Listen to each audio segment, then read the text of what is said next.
नमस्कार, आप देख रहे हैं इंडिया वॉइस। मैं हूं आपके साथ जूही सिंह। बुलेटिन की शुरुआत करेंगे। 3 राज्यों में हार के बाद इंडिया गठबंधन ईवीएम पर ही सवाल उठाने लगा है। इस कड़ी में अब सपा के अध्यक्ष अखिलेश यादव ने एक बयान दिया है। अखिलेश ने कहा है कि अगर आप डेवलप्ड कंट्री बनना चाहते हैं तो जो डेवलप्ड कंट्री में वोट डालने की व्यवस्था है उसको क्यों नहीं अपनाते। अमेरिका जैसा देश जो अर्थव्यवस्था में ताकतवर है वो महीनों बैलेट से वोट करवाता है। जापान बैलेट से वोट डलवा रहा है। जर्मनी को कोर्ट ने पाबंदी लगाई है कि वहीं शिवराज सिंह चौहान को लेकर भी केंद्र सरकार पर निशाना साधा। साथ ही दावा किया कि 2024 में बीजेपी यूपी की 80 लोकसभा सीटों पर हारेगी। ये कहा गया और अखबारों में आज भी निकल रहा है, सोशल मीडिया पे आज भी चल रहा है कि जो लाडली योजना थी उसकी वजह से सरकार बनी। देश के प्रधानमंत्री जी ने भी ये कहा कि महिलाओं का वोट ज्यादा मिला। अब आप खुद कल्पना करिए कि लोकतंत्र में जिस नेता की वजह से सरकार बनी हो वही मामा दुखी हो, मामा को दुखी करना ये अच्छी बात नहीं। समाजवादियों ने कहा कि अगर आप अमेरिका से नकल कर रहे हो, आप डेवलप्ड कंट्री बनना चाहते हो, तो जो डेवलप्ड कंट्री में व्यवस्था है वोट डालने की उसको क्यों नहीं अपना रहे हो आप। अमेरिका जैसा देश जो अर्थव्यवस्था में ताकतवर है वो अपने आप महीनों बैलेट से वोट डलवाता है। जापान जैसा देश जहां से ईवीएम कभी बनी वो बैलेट से वोट डलवा रहा है। जर्मनी का जो सुप्रीम कोर्ट है उसने ये पाबंदी लगाई कि अगर ईवीएम से मशीन से वोट पड़ेगा तो वो अनकॉन्स्टिट्यूशनल है। ये तीनों बातें जो मैंने कही हैं, इन तीनों बातों पर आप खुद विश्लेषण करिए कि आने वाले समय में परिवर्तन होगा, बीजेपी हटेगी। और मैंने नारा दिया है कि सभी दल साथ आएं, खासकर जो समाजवादी पार्टी के साथ गठबंधन में थे। गठबंधन 80 हराओ का नारा देगा। जब 80 हारेंगे तभी भारतीय जनता पार्टी हटेगी और भारतीय जनता पार्टी हटने से ही देश खुशहाली के रास्ते पर जाएगा। इनके पास नारे तो नए नए हैं, अब कह रहे हैं कि डेवलप्ड कंट्री का सपना देख रहे हैं। सुना है कुछ दिनों पहले सरकार ने यह कहा कि निवेश के लिए जमीन चाहिए। जो सरकार 2 साल होने वाले हैं, अगर निवेश के लिए जमीन नहीं ढूंढ पाई है तो निवेश होगा कहां पर। आपके जिले में भी कहीं ना कहीं जमीन चिन्हित करने की कोशिश की होगी। खबर रायबरेली से है, जहां पुलिस पर दबंग और अपराधी हावी हो रहे हैं। बता दें कि दबंग युवकों ने सरेआम सिपाही को दौड़ा दौड़ा कर पीटा। बताया जा रहा है कि युवक नेताओं की होल्डिंग फाड़ रहा था। सिपाही ने होल्डिंग फाड़ने से मना किया था, तभी दबंग युवकों ने बीच सड़क पर सिपाही को जमकर पीटा। बता दें कि पीड़ित सिपाही की तहरीर पर 2 युवकों पर एफआईआर दर्ज किया गया है। मामला सलोन कोतवाली क्षेत्र के कस्बे का बताया जा रहा है। सलून के अंतर्गत 15 दिसंबर को आरक्षी अजमल कार्य सरकार से जा रहे थे, तभी चौराहे पर फरदीन और अलमास नाम के युवक किसी बात पर बहस करने लगे और हमलावर हो गए। आरक्षी अजमल की तहरीर पर थाना सलून में सुसंगत धाराओं में अभियोग पंजीकृत किया गया है। अभियुक्त फरदीन को गिरफ्तार करके जेल भेजा जा रहा है, जबकि अन्य अभियुक्त की तलाश की जा रही, शीघ्र गिरफ्तारी की जाएगी। और खबर रायबरेली से है, जहां एम्स के सुरक्षा गार्डों की खुलेआम गुंडई देखने को मिली। बता दें कि रिक्शा चालकों और मरीजों से दबंगई करते हैं। वहीं सुरक्षा गार्ड की पिटाई से तिमारदार घायल हो गया, जिसका वीडियो सोशल मीडिया पर वायरल हो रहा है। सुरक्षा गार्ड की गुंडई का एक्सक्लूसिव वीडियो इंडिया वॉइस के कैमरे में कैद हो गया। मामला भदोखर थाना क्षेत्र के मुंशीगंज में स्थित एम्स हॉस्पिटल का बताया जा रहा है।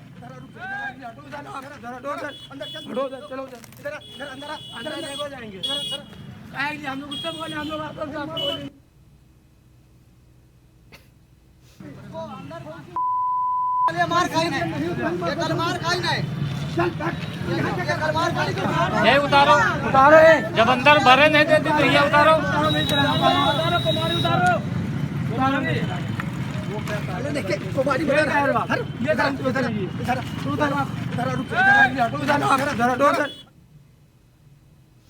खबर मैनपुर से है, यहां युवक के प्रताड़ित किए जाने से परेशान होकर विवाहिता ने आत्महत्या कर ली। बता दें कि विवाहिता ने दूसरी मंजिल पर जाकर फांसी लगाकर आत्महत्या की है। बताया जा रहा है कि अश्लील फोटो वीडियो वायरल करने की धमकी दे रहा था।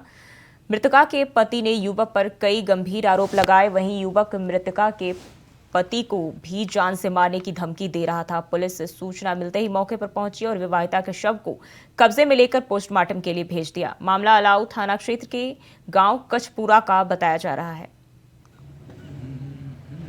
ये बंदा एक ऐसे ही परेशान करता रहा मुझको, मेरी मैडम को धमकी देता रहा, जो कह रहा था मरवा देंगे, तेरा मर्डर कर देंगे। इनकी सीधी बातें बहुत, और व्हाट्सएप पे ही कॉल करता था, जब करता था वीडियो कॉलिंग करता था। मैं तुझको मरवा देंगे तेरे मेरी कंपनी में, तू क्या काम कर रहा है राजस्थान में, तुझको मरवा दूंगा तेरे। मेरे कॉन्टैक्ट में बहुत बंदे हैं वहाँ अपना, उसने हमने उसको समझाया, जो हो गया सो हो गया। मेरे माँ बाप सब लोग करते, वो कर रहा है परेशान करने दो, कार्रवाई करेंगे। ये कुछ है, आप उसकी धमकी से उसने आत्महत्या कर ली। रायबरेली के मदारपुर गांव में एक तेज रफ्तार स्कूल बस ने साइकिल सवार छात्रा को कुचल दिया। हादसे में छात्रा गंभीर रूप से घायल हो गई, जिसको इलाज के लिए सीएचसी में भर्ती कराया गया, जहां से उसकी गंभीर हालत को देखते हुए जिला अस्पताल रेफर कर दिया गया।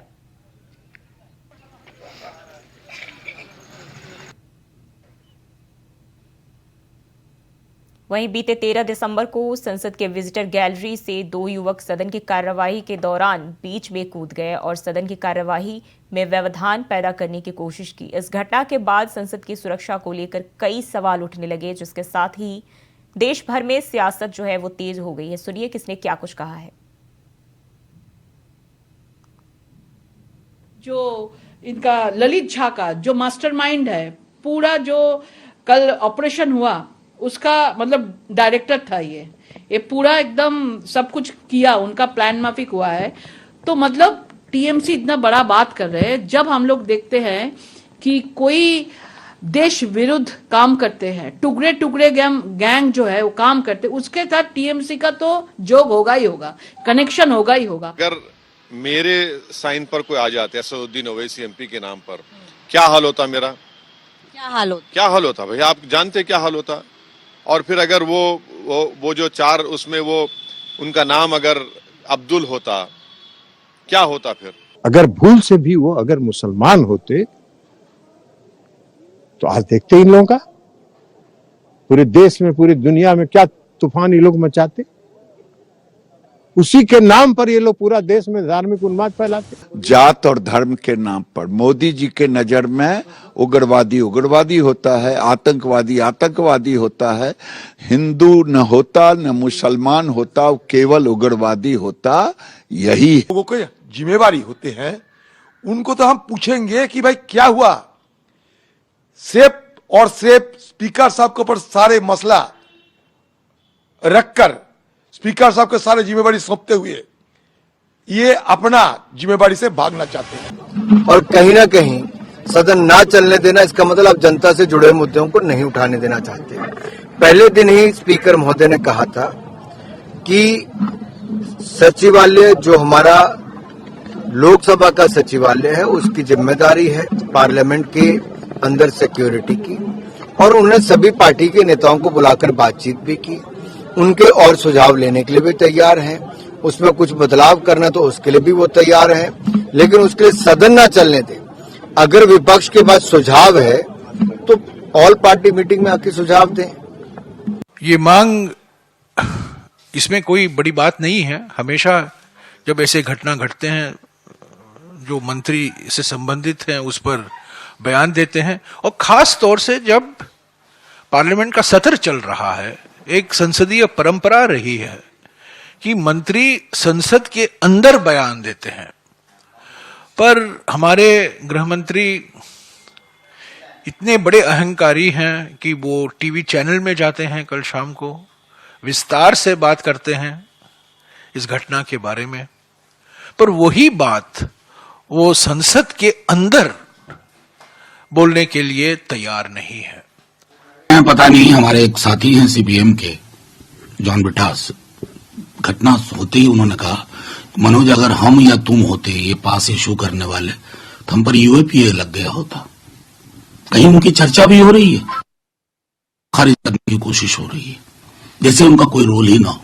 मैं मानता हूं एमपी को बहुत तरह की चीज फिल्टर करना मुश्किल होता है, लेकिन कम से कम चीजों को पब्लिक डोमेन में तो रखना होगा। उस पर कुंडली मार के बैठने से बात नहीं बनेगी। रुकते हैं एक छोटी सी ब्रेक के लिए, फौरन हाजिर होते हैं।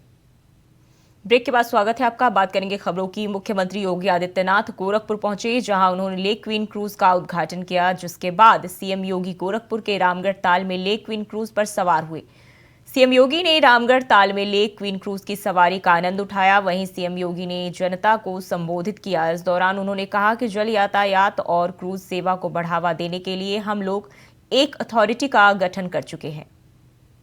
भाइयों बहनों, आज प्रदेश सरकार ने प्रधानमंत्री मोदी जी के विजन के अनुरूप उत्तर प्रदेश में इस प्रकार की पर्यटन की सुविधाओं का तो विकास किया ही है। अब तक सड़कें बनती थी, सिंगल लेन को डबल लेन में, डबल लेन को 4 लेन में, 4 लेन को 6 लेन या 8 लेन में, 8 लेन को 12 लेन में। एयर कनेक्टिविटी की बेहतरीन सुविधाएं होती थी, रेलवे की बेहतरीन सुविधाएं होती थी।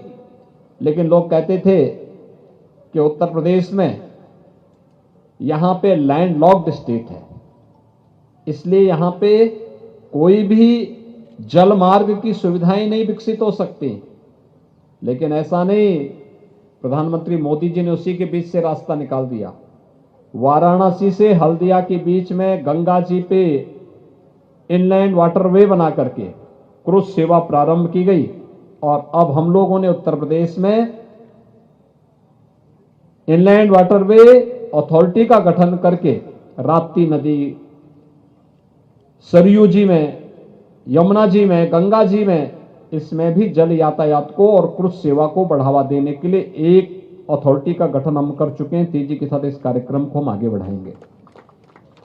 ढेर सारे रोजगार के अवसर सृजित होंगे, लोगों को आगे बढ़ने का अवसर प्राप्त होगा और साथ साथ रोजगार का सृजन भी होगा। इस अवसर पर आज गोरखपुर में रामगढ़ ताल आज से 6 वर्ष पहले, 10 वर्ष पहले यहाँ के बारे में, यहाँ के किस्सों के बारे में आप सब सुनते थे।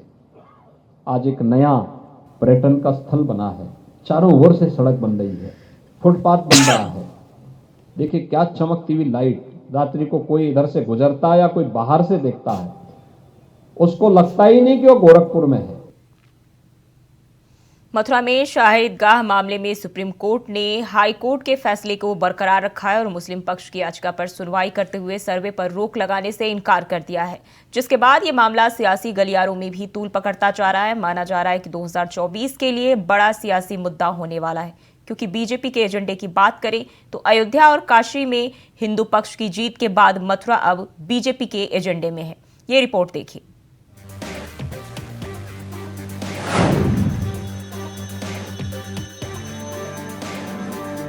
मामले में जो कल ऑनरेबल इलाहाबाद हाईकोर्ट ने आदेश पारित किया था एडवोकेट कमिश्नर का अपॉइंटमेंट का, उस आदेश को आज वर्चुअली शाही ईदगाह मस्जिद ने और सुन्नी सेंट्रल वक्फ बोर्ड ने सुप्रीम कोर्ट में चुनौती दी थी बिना कोई प्रॉपर एसएलपी के। और उन्होंने सुप्रीम कोर्ट के सामने डिमांड की थी कि इस मैटर पे स्टे लगा दिया जाए, इलाहाबाद हाईकोर्ट की प्रोसीडिंग्स पे स्टे लगा दिया जाए, जिसको आज सुप्रीम कोर्ट ने सिरे से इनकार कर दिया।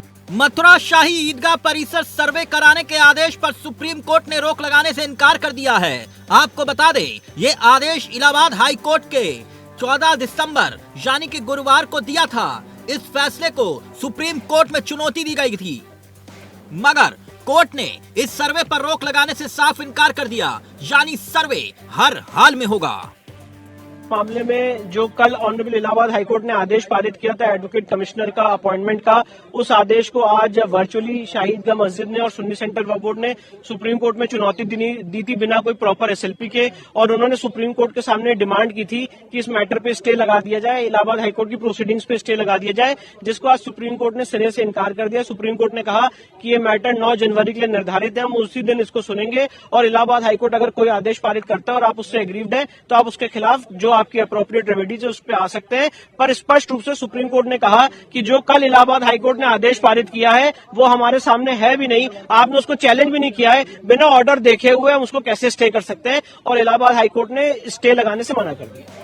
दरअसल इलाहाबाद हाई कोर्ट के फैसले के खिलाफ मुस्लिम पक्ष ने सुप्रीम कोर्ट का रुख किया था, लेकिन सुप्रीम कोर्ट ने हाई कोर्ट का फैसला बरकरार रखा।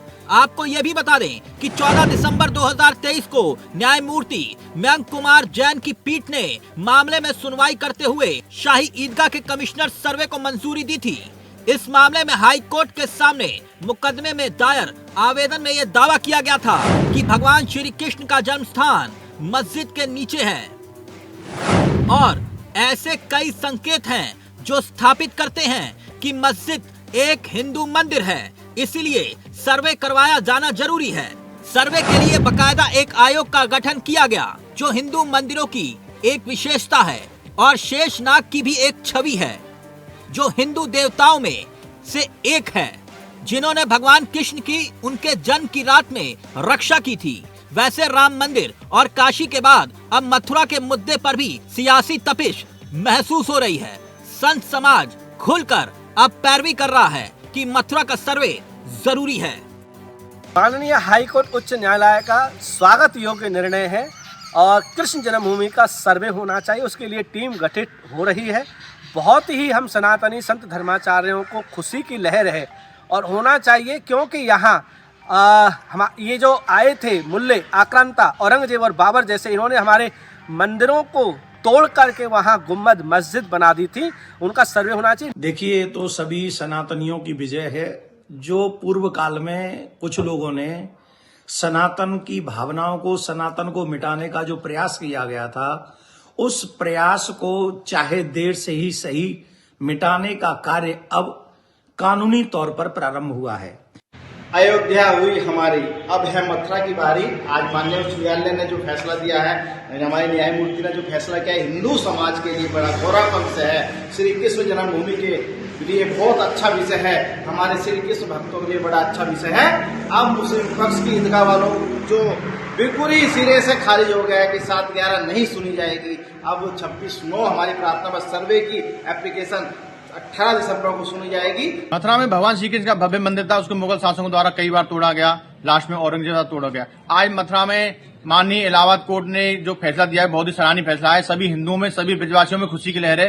अब हमने पहली सीढ़ी पार कर ली है। अब बहुत जल्द मथुरा कोर्ट में, मथुरा जन्मभूमि मंदिर पर ईदगाह मस्जिद में कोर्ट कमिश्नर सर्वे होगा। माननीय इलाहाबाद कोर्ट का फैसला आया है कि अब ईदगाह मस्जिद का सर्वे होगा। मामले में जो कल ऑनरेबल इलाहाबाद हाईकोर्ट ने आदेश पारित किया था एडवोकेट कमिश्नर का अपॉइंटमेंट का, उस आदेश को आज वर्चुअली शाहीदगंज मस्जिद ने और सुन्नी सेंट्रल वक्फ बोर्ड ने सुप्रीम कोर्ट में चुनौती दी थी बिना कोई प्रॉपर एसएलपी के, और उन्होंने सुप्रीम कोर्ट के सामने डिमांड की थी कि इस मैटर पे स्टे लगा दिया जाए, इलाहाबाद हाईकोर्ट की प्रोसीडिंग्स पे स्टे लगा दिया जाए, जिसको आज सुप्रीम कोर्ट ने सिरे से इनकार कर दिया। सुप्रीम कोर्ट ने कहा कि ये मैटर 9 जनवरी के लिए निर्धारित है, हम उसी दिन इसको सुनेंगे और इलाहाबाद हाईकोर्ट अगर कोई आदेश पारित करता है और आप उससे एग्रीव्ड है तो आप उसके खिलाफ जो आपकी अप्रोप्रिएट रेमेडीज है उस पर आ सकते हैं। पर स्पष्ट रूप से सुप्रीम कोर्ट ने कहा कि जो कल इलाहाबाद हाईकोर्ट ने आदेश पारित किया है वो हमारे सामने है भी नहीं, आपने उसको चैलेंज भी नहीं किया है, बिना ऑर्डर देखे हुए हम उसको कैसे स्टे कर सकते हैं, और इलाहाबाद हाईकोर्ट ने स्टे लगाने से मना कर दिया। यकीनन श्री कृष्ण जन्मस्थान मामले में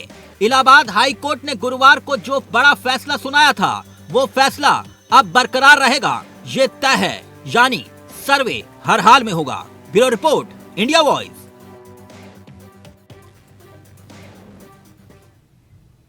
बुलेटिन में फिलहाल के लिए बस इतना ही। खबरों के लिए बने रहिए इंडिया वॉइस के साथ।